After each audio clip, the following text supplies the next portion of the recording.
Assalamualaikum warahmatullahi wabarakatuh. Selamat petang dan salam sejahtera.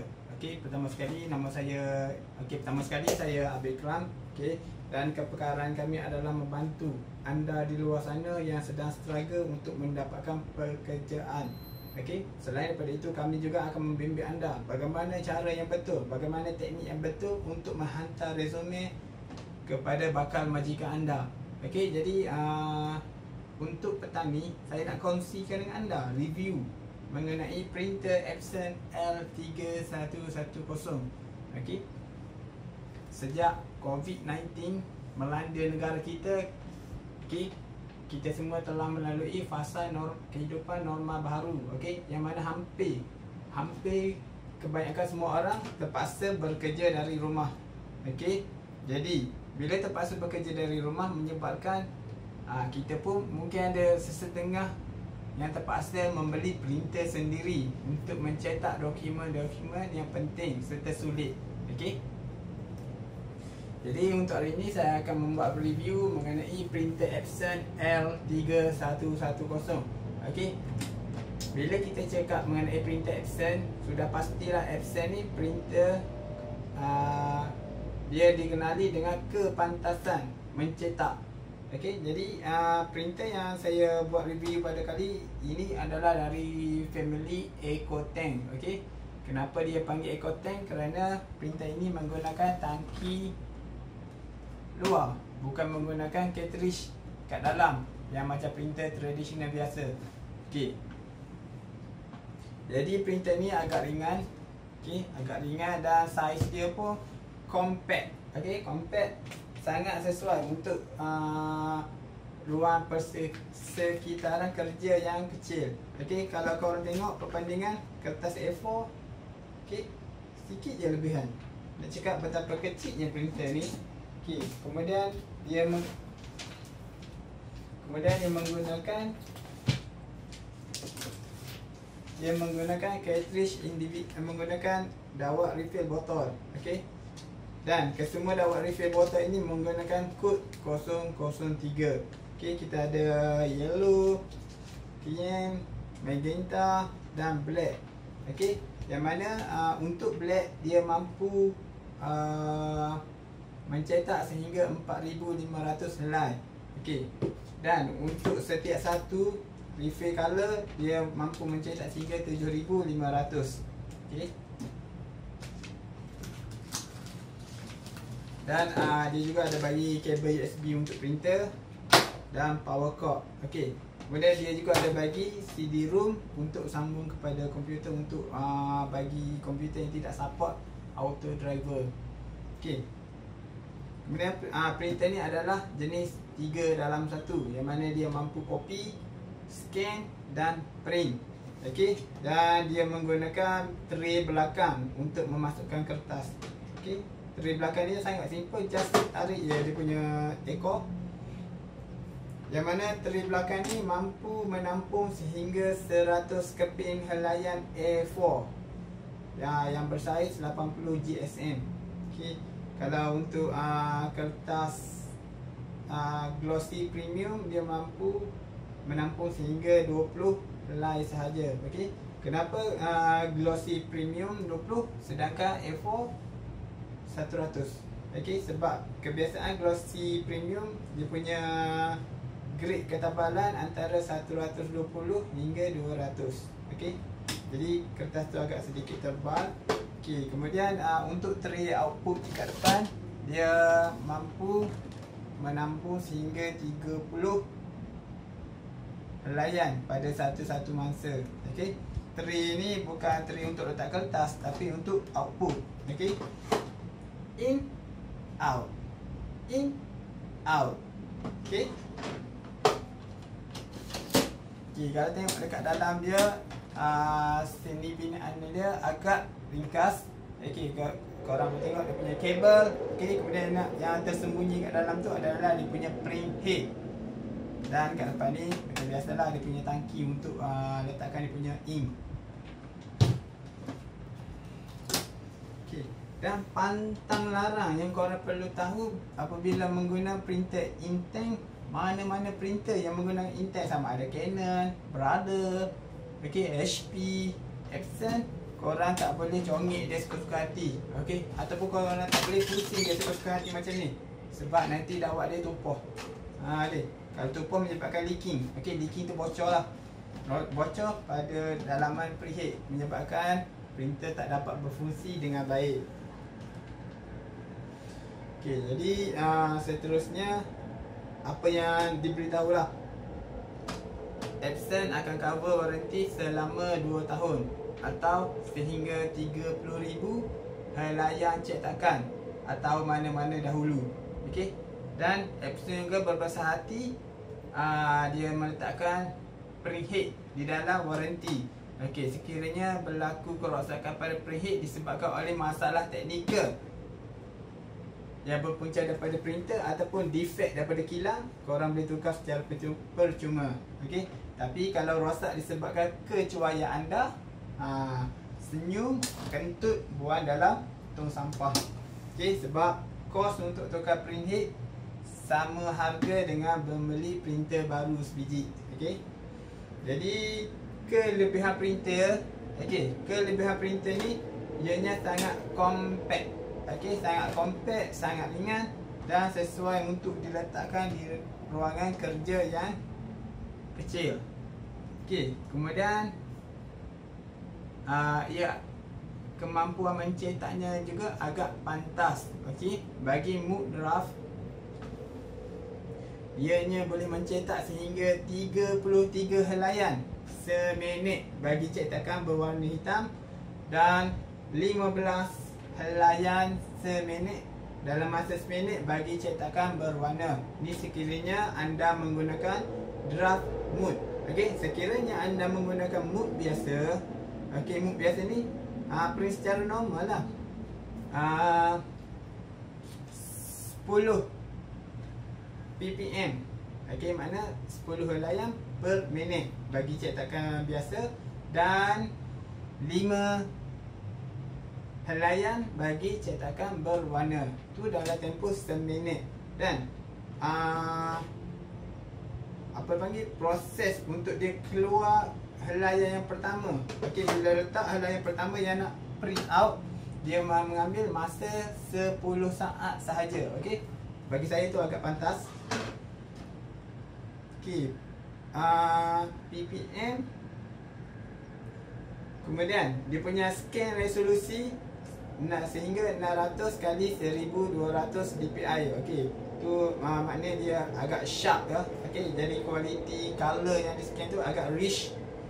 Dan kemampuan scan print dia mampu mencecah resolusi maksimum sehingga 5760 kali 1440 dpi. Okey, tu biasa kalau yang dia punya resolusi dah cecah ribu-ribu ni, kebiasaannya gambar yang 2K ataupun 4K. Okey. Kemudian untuk tu dari segi print. Okey, kalau korang guna copy ataupun photostat, dia agak sedikit slow. Okey, yang mana dalam tempoh seminit dia mampu mencetak 7 helaian untuk cetakan hitam putih dan 1.5 untuk cetakan berwarna. Okey, manakala untuk photostat, kualiti dia adalah 300 kali 300 dpi. Okey, kalau 300 ni bagi saya agak mengecewakan lah. Okey, sebabnya kualiti yang akan keluar agak sangat ketara dia punya kualiti dengan dokumen yang asal. Okey. Sudah poin nombor berapa? Tak ingat bila ni poin.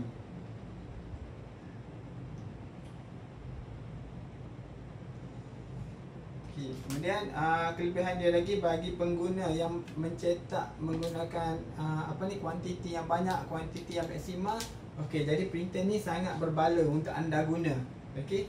Untuk orang yang cetak banyak ni memang sangat berbala. Okey.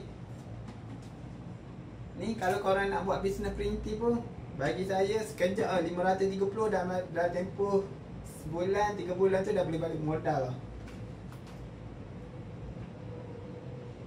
Kemudian dari segi kelemahan printer ni tidak mempunyai sambungan wifi. Jadi korang terpaksa pering secara tradisional, secara manual, sambung ke laptop, sambung kabel, print. Jadi korang tak payahlah nak berangan ambil handset pam. Yang ni takkan lah. Sebab harga dia cuma 530. Okey, kalau 500, mana-mana printer memang takkan dapat lah Intel yang 500 ada wifi. Okey, kemudian kelemahan dia lagi, cara penjagaannya agak cerewet dan membabalkan. Okey, sebab walaupun dia nampak besar, okey, walaupun dia menggunakan dawat botol, dia masih lagi inkjet printer.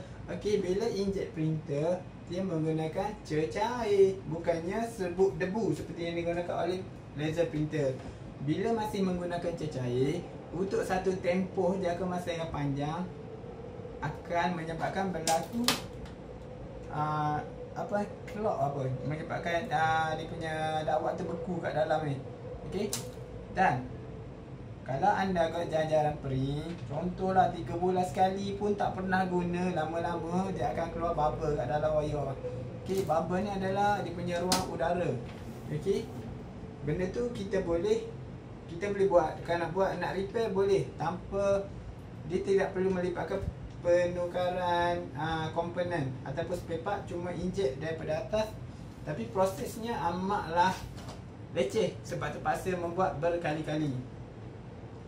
Dan kelemahan dia bagi anda user yang print dalam sebulan mungkin tak sampai 50, mungkin 50 ke bawah. Jadi printer ni tak sesuai untuk anda. Okey, sebab printer ni dikhususkan untuk mereka yang mencetak dalam kuantiti amount yang banyak, 100.5 sehingga 4,000 setiap bulan. Okey, macam saya cakap tadi lah, sebab dia menggunakan injek cecair, jadi dia mungkin akan menyebabkan kerosakan pada saluran. Kemudian kelemahan printer ni juga, dia tidak mempunyai ADF, dia tidak mempunyai fungsi auto duplex. Okey, auto duplex ni maknanya dia tidak ada fungsi untuk print depan belakang secara automatik. Maknanya korang kena buat secara manual. Okey, bila buat secara manual, sama ada menjadi ataupun rosak terus. Okey, kadang-kadang sistem bagi arahan flip muka yang lagi satu, sebab kita tak tahu nak flip muka yang mana. Kita letak pada permukaan yang sama, menyebabkan tulisan itu bertindih. Okey, kalau tak bertindih pun, satu kepala kat bawah dan satu lagi kepala dekat atas. Okey, tu kalau korang selalu. Tapi bagi saya benda ni macam tak penting pun auto duplex, sebab kita pun bukan selalu print depan belakang. Okey, kemudian kekurangan dia lagi, tak ada lah kot. Okey, jadi kalau macam korang first time beli printer Intel Epson, memang dia akan datang dengan preset dia punya refill. Korang perlu buka dia punya tangki. Okey, penoda tangki. Dekat penoda tangki, korang boleh tengok dia ada tagging warna masing-masing, merah, biru, kuning, hitam. Okey, dan kod dawat dia 003. Jadi korang buka, korang bubuh je lah kat ni. Bubuh ni, masukkan dawat kat dalam. Okey, cara nak masukkan, buka dia punya klip biru. Okey, kemudian ada nampak nozzle kat dalam ni kan. Okey, bila nampak nozzle, korang cuma cuah je dawat ke dalam ni, nanti dia akan turun sendiri kat bawah. Okey, bila dah selesai, tutup. Okey. Dan untuk setakat ni lah, kalau untuk printer Epson, memang dia kena tekan butang ni yang segitiga triangle. Okey, butang ni. Okey, butang ni adalah untuk dia buat self maintenance. Dia akan sedut dawat daripada tangki masuk ke dalam print head. Okey, tu Kalau contohlah bila korang rekod terlalu lama, tiba-tiba dia punya color tak lawa, dia punya tulisan terputus-putus. Okey, kalau korang bawa garis, dia akan jadi macam zigzag. Korang boleh buat cleaning, just tekan kat sini, tekan lama sampailah dia blinking, kemudian dia akan sedut. Okey, bila dia dah selesai sedut, dia akan jadi statik warna hijau. Nak guna printer Epson ni senang je sebab dia punya button tak banyak. Dia ada butang power, butang copy black and white, kemudian dia ada butang copy warna, kemudian dia ada butang untuk cancel job order dengan kalau terjadi paper jam. Okey. Jadi printer ni harga dia lebih kurang lah dalam 530. Okey, lebih kurang saya letak 500 hingga 500.5. Okey, kalau korang masuk dalam website Epson, harga yang dia letak kat situ RM499. Itu pun tak termasuk lagi dengan kos shipping. Okey, kalau dah termasuk dengan kos shipping, harga dia pun lebih kurang sama, 500 lebih juga. Okey. Jadi kalau korang nak cari printer yang pada harga bajet, okey, pada harga bajet yang boleh print dalam kuantiti yang banyak, saiz yang kompak, okey, untuk letak dekat dalam bilik anda ataupun letak dalam office kecil anda, printer ni sangat berbaloi.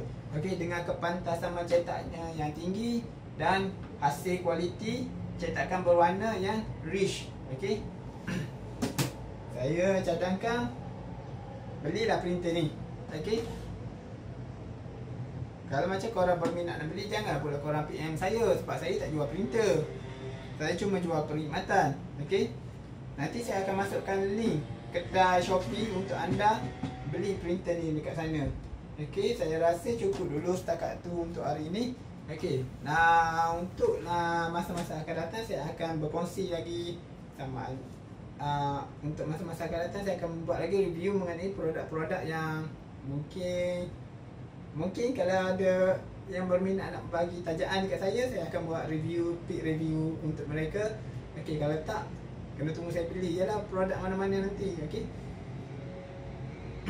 Saya rasa cukuplah dulu setakat tu untuk ini. Assalamualaikum warahmatullahi wabarakatuh. Sehingga berjumpa lagi. Bye.